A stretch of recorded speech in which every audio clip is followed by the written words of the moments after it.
Dialysis আছে, এটা এখনো গ্রামে প্রচার হয়নি।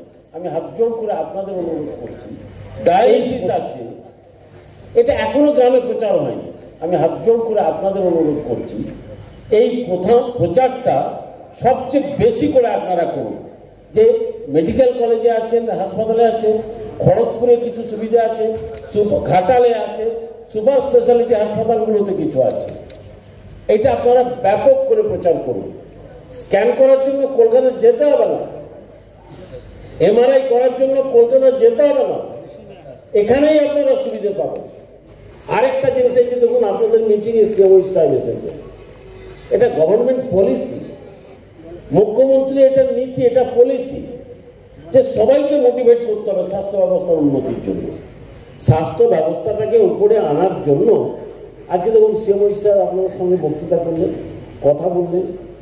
কেন না, আপনাদের হাত ধরে, আপনাদের মুখ দিয়ে সরকারের এই অ্যাচিভমেন্টটা প্রচার করতে হবে। আপনি কখনো দেখেছিলেন একটা মাতৃমা হবে, চাইল্ড হাব, মাদার হাব হবে, যেখানে চিকিৎসা পরিষেবা, আমি আবার বলছি দায়িত্ব নিয়ে, more than private hospital, more than. আমি নিজে ঘুরে দেখেছি, তখন আমি বহু হাসপাতাল ঘুরেছি।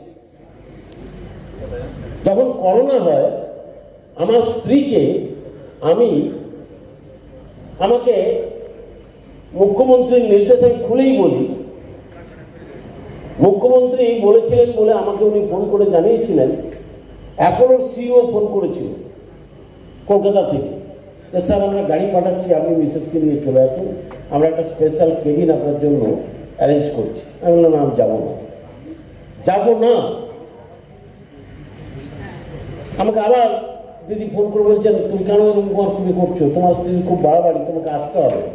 আমি বললাম না, সরকারি কোথাও চিকিৎসা থাকলে যাবো, নচেত যাবো না। উনি একটু অফেন্ডেড হলেন, তার বললেন ঠিক আছে তোমাকে মেডিকেল কলেজে দিচ্ছি। কলকাতা মেডিকেল কলেজে গেলাম, আমার এখনো মনে আছে প্রিন্সিপাল সেক্রেটারি হেলথ ফোন করলেন 3 বার, বলছে আপনি কি অ্যাপোলোয় যাবেন না? বললাম না। মেডিকেল কলেজে নিয়ে গেল, ভর্তি করলাম, নিজে থাকলাম, এবং বিশ্বাস করুন আমি যে চিকিৎসা পরিষেবাটা দেখলাম সরকারি হাসপাতালে, আমার এই 30-35 বছরের স্বাস্থ্য পরিষেবার সঙ্গে যুক্ত থাকার ফলে একটা চূড়ান্ত অভিজ্ঞতা হলো যে অ্যাপোলো, আমরি, আরএনটে, আমি ওদের নিন্দা করছি না, যে কোনো প্রাইভেট হসপিটালকে দাঁড়িয়ে থেকে দেখতে হবে কলকাতা মেডিকেল কলেজ হাসপাতাল কি চিকিৎসা পরিষেবাটা দিল। আমি নিজে তাজ্জব বলে গেলাম, সরকারি ডাক্তার করোনার সময় যেভাবে চিকিৎসা পরিষেবাটা দিল। আপনাদের কাছে মাথা নিচু হয়ে আছে, এই করোনার সময় আপনারা যেভাবে গ্রামে গঞ্জে মানুষকে পরিষেবাটা দিয়েছেন, তাই চিকিৎসা বন্দোবস্তে আলো ক্রমাগত উজ্জ্বল হচ্ছে, ক্রমাগত। বাংলার চিকিৎসা পরিষেবা এই মুহূর্তে পিজি কলকাতা মেডিকেল কলেজ ভারতবর্ষে সবচেয়ে বেস্ট ট্রিটমেন্ট প্রোভাইড করা হচ্ছে ওখানে, এটা গভর্নমেন্ট স্বীকৃত। আপনারা কিছুদিন আগে দেখেছেন সরকারের যে জার্নাল বেরোয়, তাতে আমাদের মেডিকেল কলেজকে, কলকাতা মেডিকেল কলেজকে এবং এসএসকেএম হসপিটাল, এই দুজনকে ভারতবর্ষের বেস্ট হাসপাতাল হিসেবে স্বীকৃতি দেওয়া হয়েছে। এগুলো মুখ্যমন্ত্রী অহরহ চেষ্টা করছে, সরকারি ডাক্তারবাবুরা চেষ্টা করছেন, জেলার সিএমওরা চেষ্টা করছেন, এমএসভিপিরা চেষ্টা করছেন, প্রিন্সিপালরা চেষ্টা করছেন, অর্থাৎ চিকিৎসার সঙ্গে যুক্ত যারা সরকারি আধিকারিক তাদের সম্মিলিত প্রয়াসের ফল, বা যারা ডাক্তারবাবু তাদের সম্মিলিত প্রয়াসের ফল আমাদের এই চিকিৎসা ব্যবস্থার অগ্রগতি। কিন্তু এর সঙ্গে দুর্ভাগ্যও তো আছে।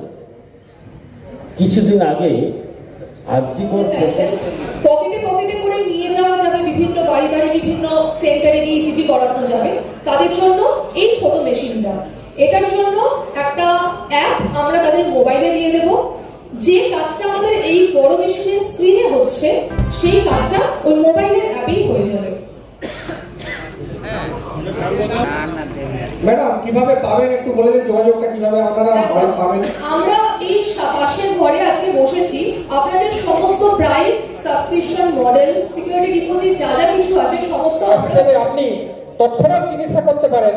সেই চিকিৎসা ব্যবস্থাটা আমাদের প্রথম নারায়ণবাবু, আমাদের নারায়ণ মিত্র আমাদের সঙ্গে একটা অভাবনীয় সুযোগের জন্য বলেছিলেন, আমি বলতেই তৎক্ষণাৎ নিয়েছিলাম এবং আমি একটা ইসিজি মেশিন অলরেডি নিয়েছি এবং সেটা নেটের মাধ্যমে সঙ্গে সঙ্গে কার্ডিওলজি রিপোর্ট দিচ্ছেন।